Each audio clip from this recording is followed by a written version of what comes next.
Hey, hi, this is Sandeep, and in this tutorial I'll explain you about how the transactions are managed between the bounded task flows and how the sharing of the data control happens. Okay, so let's have a quick look that what I have developed here.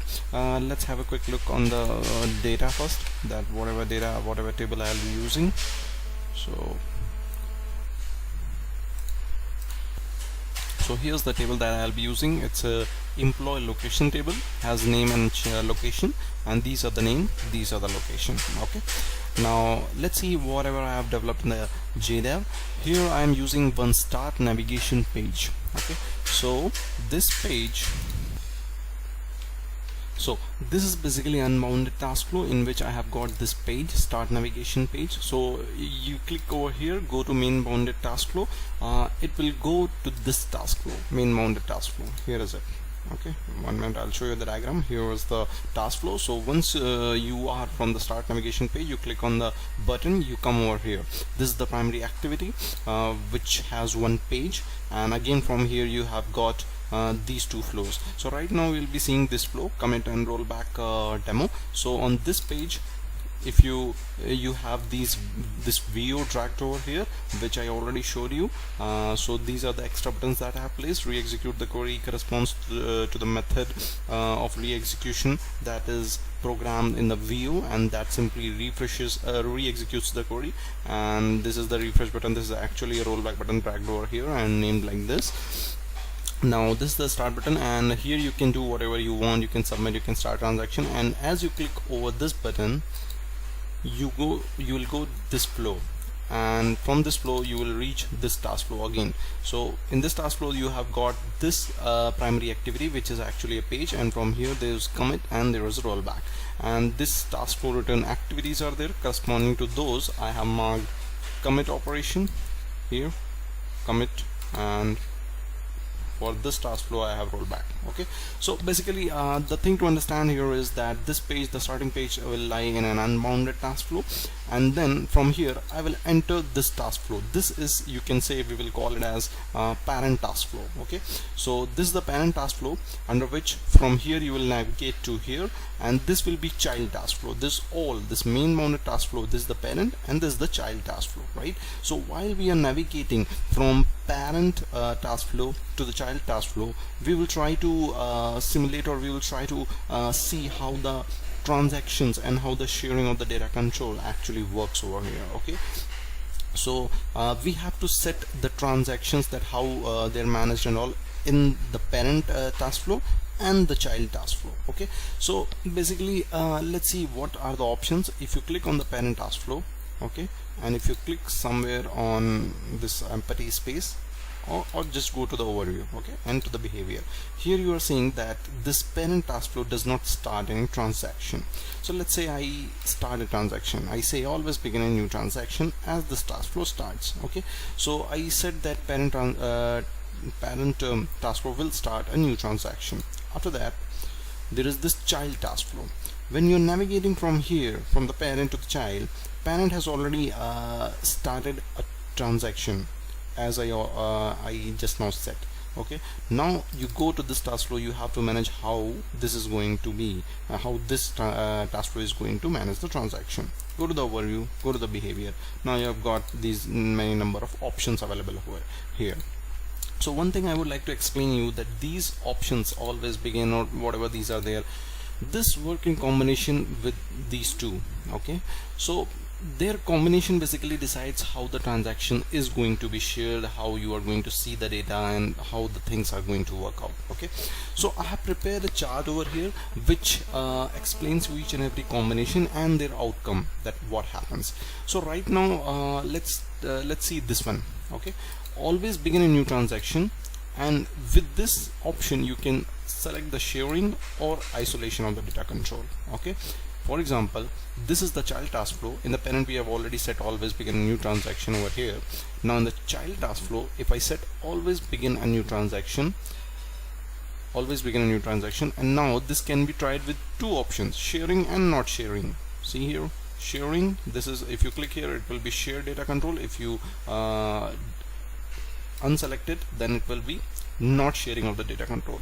Okay, so let's see what sharing of data control means. Okay, I will go with sharing of data controls. Now let's see that what actually my notes exactly say. They say that always begin a new transaction if one is not already open, okay, and throws an exception if one is already open. So right now what is happening in our case, in our project, we already said that this parent task flow is going to start a new transaction, and in the child we are setting this setting. Okay, we are saying always begin a new transaction and share the data control, but with the setting we know that this should throw an error, right? So let's see it throws an error or not. I'll save all and I'll go to this page and I will run it. It will take some time to render. So I'll right click and run it. Now the thing to be noted here is that when it runs, it should throw an error, because in the parent we are starting a transaction and in the child we are starting a transaction plus we are saying that share the data control, right? So let's see what happens. So here is the output. I click this button to go to the main task flow, that is the parent task flow. It will navigate me to the parent task flow. So this is the parent task flow, and here if you click you will go to the child, and as you click over here, you see as we arrived here in the parent, already a transaction was started. Now as I click here, again a new transaction would be started with the share data control as we did the setting. So as per my notes you should get an exception. Let's try that. As I click over here, I'm able to come inside this, probably because the transaction was not started earlier. Let's just try to go to the previous screen. Here if I see, I'll start from a new, see, 1 minute. So here I arrive at the parent task flow. I edit the data, I edit this row and click next to start a transaction over here. So here is a transaction started over here.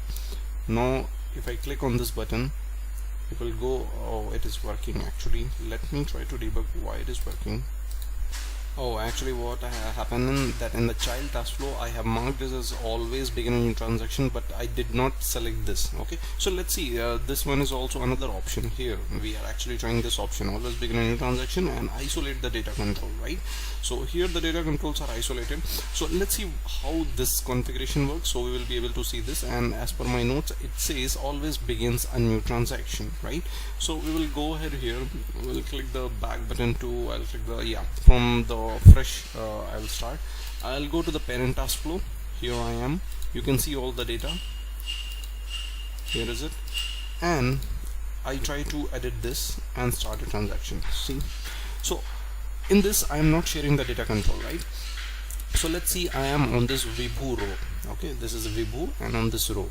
Now as I go to the child task flow, it won't show me the Vibhu row because the data control is not shared. First of all, you need to understand what is the data control. Data control is actually a bridge with which ADF shows the data from the source to the UI. When I say source, it's actually DB, nothing else, right? So if the child task flow is using the same data control, then it would show the same row which you were seeing in the parent, right? But here what is happening, you are having Shiva 1 over here and you are right now on the Vibhu. So if you go to the child, it won't show you Vibhu, it will show you from the starting, okay, because the data controls are not shared. So if you click over here, see it entered into the child task flow and it is showing you Shiva, that the very first. Okay, and the point to be noted here is that a new transaction started over here, always begins a new transaction. So now there is already a transaction going in the parent, and here you have got another transaction open. So there are now two separate transactions, right? So let's say here in this child one, I make a change to this Sandeep row and I kind of started a transaction over here.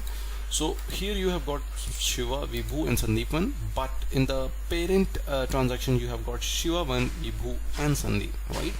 So if I click commit over here, it will commit all the data that is present in this transaction, in this child transaction, to the DB. That is the point. this commit will go to the commit task flow return activity and will commit the changes to the DB. So if I say commit, it will commit it and it will come back to the parent task flow where you we left it here on the Viburo, so it arrived at the same point. Now if you go to the DB, if you check over here, refresh the data, you will see the child task flow has updated this row, right?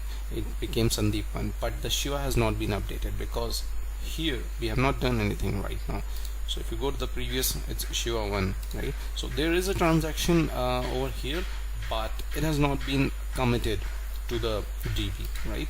So what we will do, this is a commit button actually present over here. So as you press this all data will be committed, the data that is present in this, and this is actually a commit. This is not corresponding to any task flow return activity, so this is actually a commit operation I have dragged here. So let's see what happens when we click this. I click on commit and it is complete, it seems.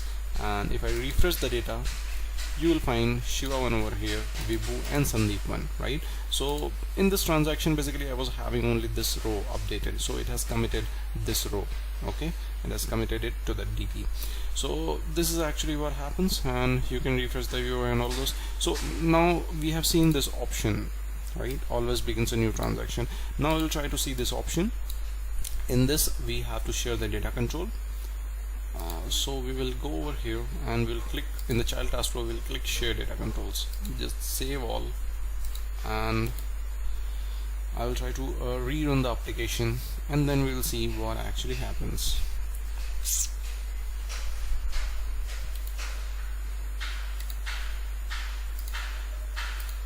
So our application is up and I have marked the data as clean. I have removed all the ones and over here. So with that I'll be starting.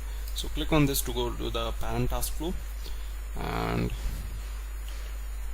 it arrives over here. So right now we have shared data control and we say always begin a new transaction, right?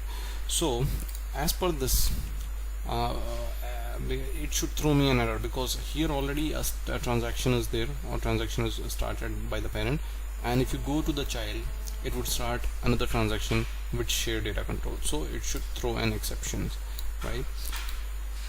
Now if I try to go over here, see, it throws me an error that requires a new transaction. So it is working fine actually. So it says always begins a new transaction if one is not already open, and throws an exception if one is already open. So actually in the parent it was already open. Now we will in the parent we will go and we will say no transaction, okay? So in this case what should happen, it should go, we have this setting basically which is always begin a new transaction, and it will come over here with the shared data control, and it says always begin a new transaction if one is not already open. This is the case basically because the parent is not having any transaction open, so the child should open one, right? So click over here and again we will run the application. So here we are, we go to the parent task flow and it won't start any transaction at all over here. So try to edit one data over here, okay, and we will see what happens. So I try to edit over here, so this would be maintained in the cache, and I say let's say I am on the Viburo and the data controls are right now shared. So if I click on this button to go to the child task flow, it should show me this row only. Let's go and see it shows me the same row. If you go to the previous, it says too many objects match the primary key Vibhu. I think we'll have to rerun the application. 1 minute, let me try. Yeah, basically right now it is working. So I go to the parent task flow, and when you arrive over here, let's say I try to edit this row, Shiva row, and I am on the Vibhu row and I clicked on this button. Notice that in the child task flow also I arrived on the Vibhu row. Now if you try to click next and previous, you can do that, and it is showing you the same data which you have modified. So it's basically using the same data control, okay? Now if you're using the same data control, now if you click on, let's say here, a new transaction has started, right? So you do something over here. Okay, so now you have Shiva1, Vibhu and Sandeep1. You try to commit over here, and now you are back to the parent. Let's see what happened in the DB. See, all the changes that you did in the child child task flow transaction, they have been committed to the DB. So this happened because as per our notes, it should begin a new transaction over here. So probably one thing to understand here is that when the data controls are shared, then whatever you do in the parent, right, whatever changes you make in the parent, and if you go to the child, you will be able to see all those changes, and you will be basically on the same row on which you navigated to the child from the parent. So this is all about the data controls. Now there are other various options available over here. I have showed you these options. So this is also there. If you try to choose always use existing transaction in the child task flow, what will happen if the transaction is already open? It will use the same, but in this case it won't have the ability to roll back or commit. Just remember that if at all any existing transaction is being used, the child cannot roll back or commit it. Even if you have those buttons over there which correspond to the written activity where you have set commit or rollback, you can click on those buttons, but nothing would actually happen, because when you try to implement this, if you try to mark always use existing and share data controls, right, in the child, then in the task flow return activity it will show you an error if you mark rollback or commit over there. So you'll have to remove the rollback or commit, because child cannot roll back or commit any existing transaction, and it will throw an exception if the transaction is not already open. And this option cannot even be selected. If you check, if you select always use existing, then this option isolate data control, this option itself, data control option will itself become disabled, so you can't check this box. Always use existing transaction if possible. So in this case, if it will use already existing transaction, but while it is using it, it won't roll back or commit the already existing transaction. You can have rollback or commit operation in the task flow return activity, and from the UI you can click those buttons, but actually nothing would happen. It won't be able to commit the existing one. Okay, and it will begin a new transaction if one is not already open, and in this case it will have the ability to roll back or commit in the task flow return activity. And here in this case it will begin a new transaction regardless there was an existing transaction or not. So these are the various combinations and permutations. I have already tried them and they work, and the results are mentioned over here which I have collected. So I hope this explains you well how the transactions and the data control actually work. I will